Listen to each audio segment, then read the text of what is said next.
Alright, we got Weed versus Pills by It's CBD Bro. Felt like watching this video because as people who've been watching the videos, I dabble in weed. I smoke weed. I smoke that za, my nigga. Smoke that za, that smoke shot za, my nigga. I'm not gonna lie, I don't know how to roll. It is what it is. Shout out CBD Bro. Link to the video will be in the description. If you are interested in weed and all of that shit, subscribe to me first, of course. Also subscribe to my, you heard that song? That's me. Yeah, I know, right? Fire, right? If you like that song, go ahead and subscribe to my, actually, I'm gonna put my link tree of all my music down in the description below. If you like anime, I also make anime videos. And then, subscribe to CBD Bro.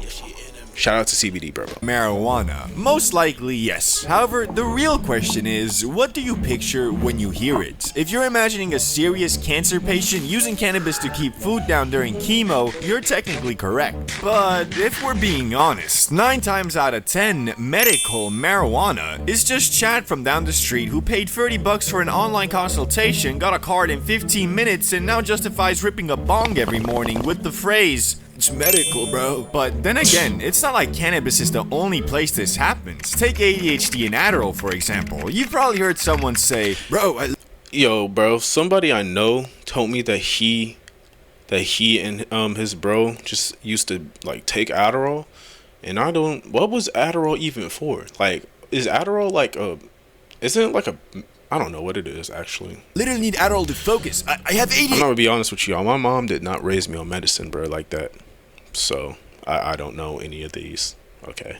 Sure, ADHD is a real diagnosis, but let's not pretend half the college campus didn't suddenly discover they had it the moment finals week rolled around. Adderall is literally just amphetamines. Yup, the same chemical family as the party drug people pop at raves to dance for 12 hours straight. So are these people Damn, really I suffering didn't know from that. a crippling, incurable Me addiction? personally, I don't know if I'm gonna be doing all pills and all that. I don't know if I'm gonna be doing all that.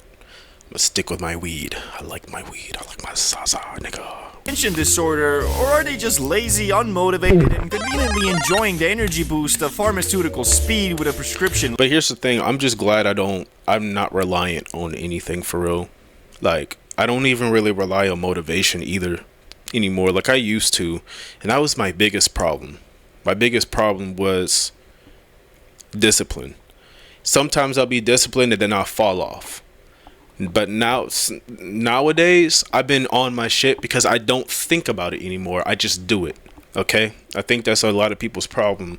They wait for motivation. Think about this. Fuck it, my nigga. Label slapped on it. And here's where it gets even more interesting. ADHD isn't the only condition where this clash happens. Because medical marijuana is prescribed for everything from pain to sleep to anxiety to seizures, and Big Pharma already has its own drug for every one of those. So now the real question isn't just weed versus Adderall, it's weed versus Big Pharma, period. Which one's worse? Sparking up a medical bowl to take the edge off, or swallowing the pharmaceutical equivalent that comes with a 2-page side effect list? Is it better to knock yourself out with Ambien or pass out with an edible, kill pain with Oxy, or just get too high to care about it? That's the comparison we're making today. One plant versus I'm gonna lie.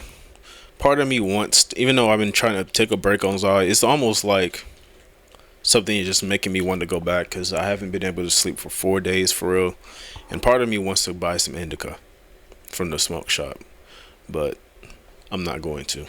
entire multi-billion-dollar industry of pills. And just so we're clear, I'm not a doctor, but I'm gonna try my best to keep this as objective as possible, basing my conclusions on medical studies with just a little bit of personal experience sprinkled in for honesty's sake. We are going to go over all the major medical reasons cannabis is prescribed, comparing them to Big Pharma's recommendations, and by the end of it, we'll see who racks up more W's. So this is an educational video. That's a bet.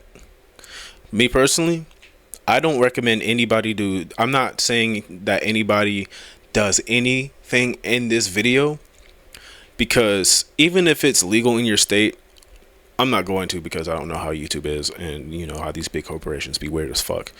And also, I don't, even though weed doesn't really like do anything to you for real, like I don't know y'all. Okay, I don't know how y'all mental is, so I don't want y'all motherfuckers to end up doing that shit, and then y'all end up start fucking tweaking out and doing a whole bunch of crazy shit. Nah, bro. So yeah, just watch at your own risk. Okay. Anyway, let's start off with the most common reason medical marijuana is prescribed, and that is chronic pain.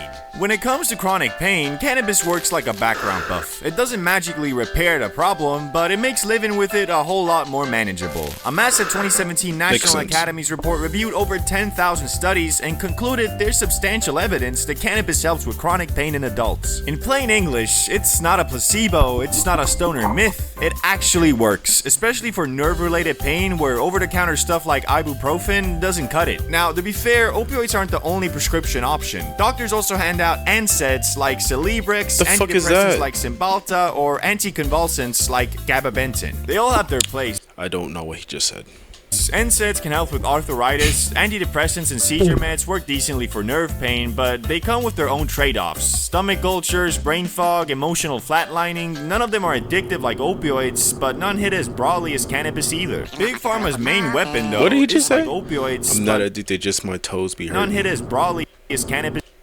A little Either. Big Pharma's main weapon, though, is still opioids. Oxycodone, hydrocodone, morphine. These drugs absolutely erase pain, but at a cost. The CDC estimates that at least for weed, there's really no cost to it.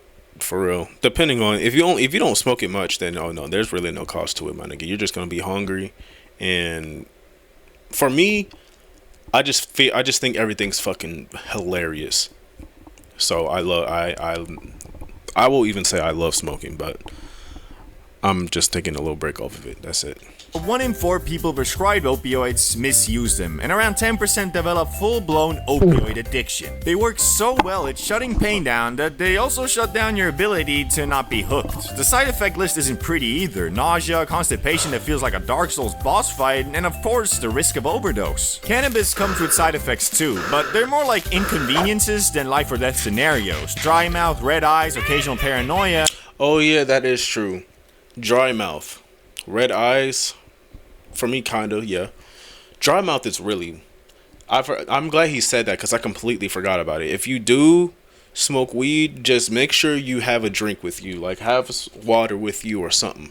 Because your mouth will go dry, depending on how much you're smoking, at least.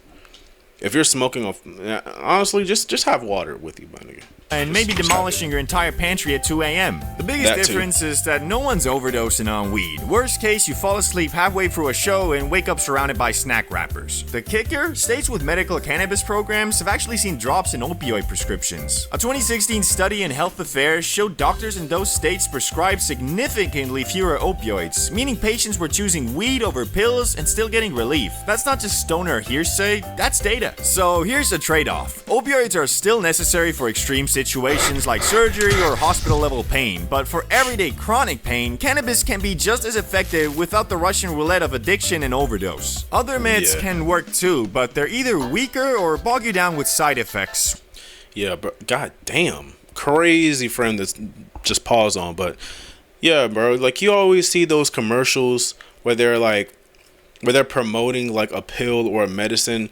And then they be like, oh, the side effects are bam, bam, bam, bam, bam. Oh, nausea. Oh, you see fairies around you. You might start shooting niggas. Diarrhea. It's like, god damn, nigga, is it even worth it at that point? You know what I mean? Like me, like I said, I don't do pills. My mom didn't grow me up on medicine and all that, bro. I'm not gonna lie. She had me on the natural shit, and I'm still here. So one option risks turning you into a statistic, the other just risks you becoming best friends with the delivery guy at Taco Bell. So my conclusion is that although opioids are still medically very useful for end-of-life scenarios and extreme hospital-level pain, medical weed, and almost every other case where it's effective for the person, is a much safer alternative. So 1-0 Medical Zaza. Next up, nausea and appetite, mostly for cancer patients going through chemotherapy. When it comes to nausea and appetite loss, especially in cancer patients going through chemo, cannabis is like flipping the God mode switch on food. Not only does it calm nausea, it also makes a subpar meal taste like a Michelin star experience. This isn't just stoner hype either. Studies show cannabinoids like THC are effective antiemetics, meaning they actually reduce nausea and vomiting. That's why synthetic THC meds like dronabinol are FDA approved for chemo side effects. Pharma's main option here is ondansetron, better known as Sofran. It works great for stopping nausea, but it doesn't do much for appetite. appetite. You'll stop puking, but food will still taste like drywall. There are also appetite stimulants like magistral acetate, which can put the weight back on, just not always where you want it, and sometimes with lovely side effects like mood swings or blood clots. Cannabis, on the other hand, handles... This is what I'm talking about. Blood clots? Blood clots. The shit that can literally either have you lose a limb or just die from a heart attack. That's what I'm saying, bro. This is what I'm saying, bro. All these pills, I'm good. Problems Good at off of once. It suppresses nausea and gets you We just gonna stick with the stuff that comes from the earth over here. Not gonna lie. All that other synthetic shit, good. hungry enough to demolish a family-sized pizza without hesitation. The side effects are mild. I do that without weed. I'm not gonna lie. Say what you want. I don't care. That should be good. By comparison, red eyes, dry mouth, maybe laughing too hard at a CBD bro video, and the data backs it up. In head-to-head studies, cannabis and THC-based meds often work as well as or better than traditional anti-nausea drugs, with the added benefit of appetite stimulation. God damn, That's nigga. 2 birds with 1 blunt, bro. So here's the trade-off. If you want something clinical and predictable, Sofran does its job well. If you need the double whammy, stop puking and actually want to eat again, cannabis is the more complete option. One keeps you out of the bathroom, the other gets you back in the kitchen. Honestly, this one isn't even close, and I can say that from personal experience. A close family member of mine went through chemo, and the only thing that actually helped was weed. Watching that, it's hard not to see the bigger picture. The fact that so many countries still refuse to allow medical cannabis in this exact context feels outright cruel. There are thousands of I know, people right? now stuck enduring the nightmare of chemo with no real relief, just because their government still treats weed like some dangerous street drug. It's messed up, but that's the reality, it's retarded. especially in places like Eastern Europe. Conclusion, weed racks up an easy W here. 2-0, next up, PTSD and anxiety. Anxiety, I feel it trying me. When it comes to PTSD and anxiety, hell no. Big Pharma usually offers you 2 paths. The first is SSRIs like Prozac or Zoloft, the slow burners. They can help over time, but it takes weeks or even months before you feel anything, and in the meantime, you're basically stuck in low emotion mode, like someone turned your life down to grayscale. The second option is benzos, like Xanax or Ativan. These actually work instantly, melting anxiety Not the in Xans. minutes. But the catch is, Yo, you remember, bro? I swear, like when I was growing up during the SoundCloud scene, bro, Xans was like the drug. You know what I mean? Like everybody talked about Xans. I remember this nigga Little Pump like hit some milestone on Instagram and made a Xan cake. Nobody talks about Xans now for real. Everything is about perks. Niggas talk about perks now. No, what happened to the Xanax? Perks better than Xans or something? Hey, bro. Let me know in the comment. Now let me stop. And we ain't getting federal over here. they're insanely addictive. Stay on them long enough and you don't just get relief, you get a brand new problem. Trying to quit them without losing your mind. Cannabis, on the other hand, works quickly for a lot of people. A puff or two can take the edge off in minutes, and unlike benzos, it won't leave you hooked. But motherfuckers be saying they be anxious and saying shit. I'm be like I said, that depends on who you are as a person. Cause I have never been paranoid off of weed, my nigga. I'm not gonna lie. I feel like if I were to literally see a demon, I would probably laugh at that. There's even clinical evidence to back it up. Studies show cannabinoids can help with sleep disturbances, nightmares, and hyperarousal symptoms in PTSD patients. A downside is that cannabis is a bit of a double-edged sword. The right dose calms you down, the wrong dose, and suddenly your anxiety has a new skin. Instead of worrying about the past, you're now convinced your microwave is spying on you. So the trade-off is this. SSRIs are stable. Yeah, see, I never went that far. You know what I mean? And I don't wanna go that far. I'm not gonna lie. To where I'm thinking things are bro. I've never had that happen to me. No matter how high I got. Slow. Benzos are fast but risky, and weed sits somewhere in between. Quick relief without the same addiction danger, but a bigger chance of overshooting into paranoia if you're not careful. If you can manage dosage, cannabis can be a safe, effective option that doesn't leave you dependent on a pharmacy refill. Conclusion, I would personally give it to weed, but I feel like that would be more of a personal opinion here, so I'ma tie it 3-1 the za. Next up, insomnia. When it comes to insomnia, Yeah, that's what I'm going through right now, Loki. Farmer's go-to is Ambien, and Ambien definitely works. It can knock you out hard. The problem is how unpredictable it can be. Some people just sleep like a rock, while others end up cooking full meals, online shopping sprees, or even taking the car for a spin in the middle of the night with zero memory of it afterward. Effective, yes, but a little like playing roulette with your own sleep cycle. Cannabis is a different story. It can help some people fall asleep faster and stay asleep longer, especially with heavier indica strains or higher doses of THC. Studies do back this up. Patients with insomnia report shorter time to sleep onset and better rest overall. But here's the catch. It doesn't hit everyone the same way. Some people find it a miracle sleep aid. Others, like me, barely feel any sedating effect at all. And if you use it every night, tolerance builds fast and suddenly the knockout effect is gone. Side effects are generally less dramatic than Ambien's sleep driving risks. With weed, you're more likely to just doze off mid-Netflix and wake up surrounded by snacks. But there's still debate about long-term effects on REM sleep. Ain't gonna lie. And I start this job tomorrow too. I haven't been able to really sleep at all. I'm not gonna lie. And I don't even know. Like I think it's because I'm like being productive and recording a video for y'all niggas right now. I don't even really feel tired right now, but that's gonna kind of bite me in the ass in like the next few hours when I'm ready to go to sleep and I'm not gonna be able to.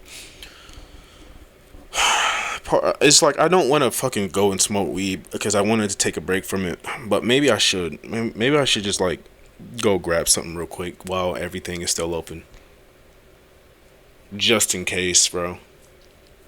Cause I'm gonna be fucking pissed off if I'm just sitting there. Cause melatonin, bro. This is the second time in my life this has happened. Every single time I've taken melatonin, no matter how much I take, it doesn't work. It just doesn't work for me. It just never works. And I don't know if it's because of the dosage and if it has something to do with my body mass and the dosage I take, or if it's just because I was just raised on not on pills. You know, I don't know. I don't know what it is. I don't know what's going on. Oh, it's not exactly risk-free either. So if we're being fair, Ambien is a stronger hammer for forcing your body to shut down, but it comes with serious risks. Cannabis is gentler and safer, but not as reliable, and not everyone actually gets sleepy from it. Conclusion, I'm calling this one a draw. Ambien wins on raw knockout power, but weed wins on safety. Which is better really depends on the person, and for some of us, weed doesn't do much at all for sleep. 4-2, Zaza. Next up, Parkinson's. When it comes to Parkinson's, Big Pharma's MVP is levodopa, and to be fair, it works. It's the gold standard, reduces tremors, helps with movement, and has decades of research behind it. But long term, levodopa has its own dark side. The longer you're on it, the less effective it becomes, and the more weird side effects creep in. So you're just twitching? That's what that is, okay.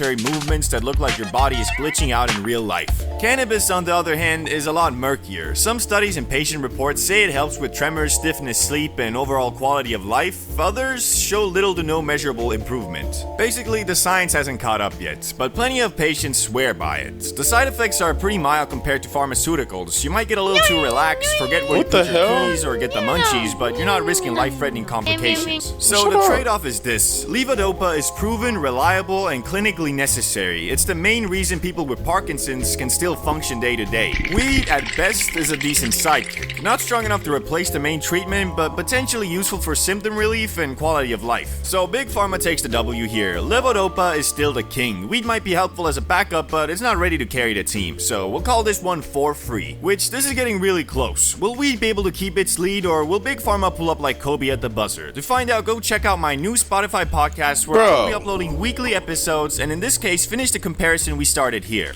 Oh my god, man. Well, that's a good way to promote it, bro. But anyway, yeah, man. Me personally, I was rooting for weed because, you know, I do it. I don't even do pills like at all. So, and I don't plan really to do them. So I'm just sticking to I like to stick to natural shit. That's just how I grew up, bro. Like I said, I didn't grow up on a whole lot of medicine. I didn't grow up on pills and all that. My mom grew me up on a whole bunch of do-it-yourself natural shit, and it works. Like, if you want to break down, like when I had a fever, she would cut up onions, put it in like the bottom, like the soles of my sock, and have me wear it, and it will break down a fever. I know it sounds crazy, but it works. It works, and it's worked since I was fucking like a little kid, like a little kid, bro. So I can definitely vouch. If anybody ever says that, if you ever heard somebody say that and you doubted it and you come to this video, I'm gonna tell you it works. Of course, there's other ways you can beat fevers, but you know, since that's how I grew up, I don't really go to, you know, pills, and you know, until now. But like I said, the shit doesn't even work, and I didn't even think it was going to work. And I literally took 4 pills, bro. I took 4 pills. They're like 10 milligrams of melatonin. I took 4, and that shit didn't work at all. So, like I said, I literally had to goon. I literally had to break my streak of no gooning just so I can go to sleep, and I still didn't even get that much rest. Honestly, I would probably just rather just get weed at that point, because I'm not doing that shit again. So we'll see, man. Hopefully I can go to sleep tonight, and hopefully y'all are not dealing with what I'm dealing with. But anyway, like I said, if y'all like that song that you hear, go down, you'll see music shit.